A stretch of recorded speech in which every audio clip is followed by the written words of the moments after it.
రాజన్న ఆలయ అభివృద్ధి పేరిట ఆలయాన్ని మూసివేస్తామనడం శోచనీయమని BRS party incharge Lakshmi Narasimha Rao అన్నారు. రాజన్న ఆలయాన్ని అభివృద్ధి పేరిట మూసివేస్తే సహించబోమని బీఆర్ఎస్ వేములవాడ నియోజకవర్గ ఇన్ఛార్జ్ లక్ష్మీ నరసింహారావు పేర్కొన్నారు. గురువారం రోజున వేములవాడలో మీడియాతో మాట్లాడుతూ ఆలయ అభివృద్ధి పనుల పేరిట జూన్ 15వ తేదీ నుండి ఆలయాన్ని మూసివేస్తామని ప్రభుత్వం ప్రకటించడం అసమంజసమని పేర్కొంటూ ఆలయ అభివృద్ధిపై వెంటనే శ్వేతపత్రం విడుదల చేసి ప్లాన్ వివరాలను ప్రజలకు తెలుపవలసిన అవసరం ఉంది అని అన్నారు.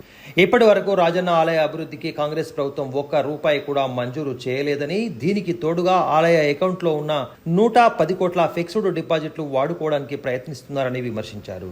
ప్రభుత్వం నుండి నిధులు వచ్చిన తరువాతనే అందరి ఆమోదంతోనే పనులు ప్రారంభించారని, రాజన్న ఆలయంపై ఆధారపడ్డ వేల మంది చిరు వ్యాపారుల పొట్ట కొట్టవద్దని పేర్కొన్నారు. ఈ గుడిలో ఉన్న 110 కోట్లు వాడుకుంటామని మీ ఆలోచన ఉందని బయట చర్చ జరుగుతూ ఉంది. ఈ చర్చలో మీరు అందులోకెళ్ళి డబ్బులు తీయలేరు. ఎందుకంటే సుమారుగా 75 కోట్లు ఇది రిటైర్డ్ ఎంప్లాయీస్ పెన్షన్స్ కి ఎఫ్డీగా చేయబడి ఉన్నాయి. అన్నదానానికి 20 కోట్లు మన ఎఫ్డీలు ఉన్నాయి. నిత్య పూజలకు ఒక 18 కోట్లు భక్తులు ఇచ్చింది ఎఫ్డీ ఉన్నాయి. ఇది కూడా తీయలేరు. 20 కోట్లు జనరల్ ఫండ్లో ఉన్నాయి. అందుకని మీరు గవర్నమెంట్ ద్వారా ఎప్పటివరకు అయితే డబ్బులు రావో దీన్ని మరి స్పష్టత ఇవ్వకుండా ఏ కార్యక్రమం చేపట్టదని మేము డిమాండ్ చేస్తూ ఉన్నాము. అదే కాకుండా మరి డీటెయిల్డ్ ప్రాజెక్ట్ రిపోర్ట్ని మరి ప్రజలతో కానీ అందులో ఉన్న ఎంప్లాయీస్ కానీ ఇతరత్ర అందరితో కూడా చర్చించి దీని వారి ఆమోదం పొందిన తర్వాత మొదలు పెడితే బాగుంటుందని మేము కోరుకుంటా ఉన్నాం.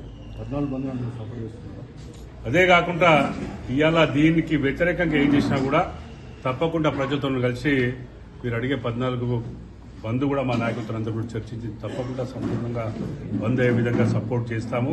ఎందుకంటే దీని మీద 4-5 వేల మంది జీవనోపాధి మరి డిపెండ్ అయి ఉన్నది. దాన్ని మీరు వాళ్ళని అఘాతం రోడ్ల మీద వేయొద్దు. ఎందుకంటే అనుకున్న పరిస్థితులు కానప్పుడు 3 ఏళ్ళు అవుతుంది 4 ఏళ్ళు అవుతుంది మనకు తెలియదు.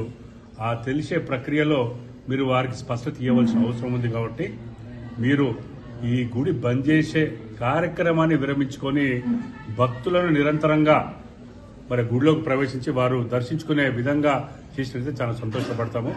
మేము అభివృద్ధికి సహకరిస్తాము. మరి ఈ పద్ధతిలో వెళ్ళినట్టయితే కూడా మీ తర్వాత తెలియజేస్తాము.